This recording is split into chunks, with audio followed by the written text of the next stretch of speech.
একদিকে ভাড়া বৃদ্ধিতে অনড় বাস মালিকেরা, অন্যদিকে ভাড়া না বাড়ানোর অবস্থানে অনড় রাজ্য সরকার। ক্ষতির বোঝা সামলাতে না পেরে পথ থেকে উধাও হয়ে যাচ্ছে একের পর এক বাস। রাস্তায় বেরিয়ে নিত্যদিন নাকাল হতে হচ্ছে নিত্যযাত্রীদের। রাসবিহারী থেকে পার্ক স্ট্রিট, সর্বত্রই একই ছবি। বাসের ক্রাইসিস তো অনেকদিন ধরেই ফিল করছি। আমি হচ্ছি হাওড়া সাঁতরাগাছি থেকে। আমি ধরুন আধ ঘন্টা দাঁড়িয়ে আছি, আমি কোনো বাস পাচ্ছি না।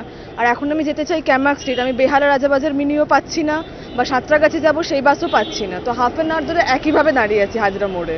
এরকম কি এটা রেগুলার এক্সপিরিয়েন্স আমার, এটা রেগুলার। কোনো প্রত্যেক দিনকার দিনে বাস অ্যাভেলেবিলিটিটা কম, প্রত্যেকটা বাস যেটা ওখান থেকে আসছে হয়তো অ্যারাউন্ড 6টা কি 7টা বাস দিতে, উইচ ইজ নট সাফিসিয়েন্ট। আমরা সেরকমভাবে দৈনন্দিন যাত্রীদের খুব প্রবলেম হচ্ছে, অনেকক্ষণ পর পর এক একটা বাস পাওয়া যাচ্ছে, সেই জিনিসগুলোতে একটু প্রবলেম হয়। ঠিকঠাক টাইমে আমি 20 মিনিট মোটামুটি ওয়েট করছি এখানে।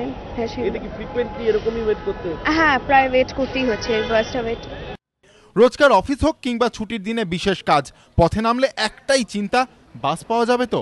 নিত্যযাত্রীদের অধিকাংশেরই দাবি, সামান্য ভাড়া বাড়িয়ে যদি মেলে ভালো পরিষেবা, তাতে সমস্যা কোথায়? ভাড়ার কিছুটা বৃদ্ধি দরকার। এটা নিয়ে তো আগামী কয়েকদিনের মধ্যে একটা বন্ধেরও এরা একটা স্ট্রাইকেরও একটা ডিমান্ড করেছে। দেখা যাক, আলটিমেটলি সাফার করছি আমরা। ভাড়া বাড়লে সার্ভিস ঠিক থাকলে সেটাও ঠিক আছে। অনেকে আবার বলছেন, রাজ্যের বাইরের ছবিটা একেবারে ভিন্ন। সেখানে পথে বেরিয়ে এভাবে বাসের জন্য নাকাল হতে হয় না, কিন্তু রাজ্যে ঢুকলেই অন্য ছবি। আমি গুরগাঁওয়ে। ওখানে ভালো, ওখানে অ্যাকচুয়ালি বেসিক্যালি আমরা তো দিল্লিতে এমনি সার্ভিস ভালো বাসের। গুরগাঁওয়ে তো এখন সিটি বাস সার্ভিস শুরু হয়েছে, এখনো স্টিল আমরা এখন অনেকক্ষণ ধরে ওয়েট করছি, এখনো কিছু পাওয়া যায়নি।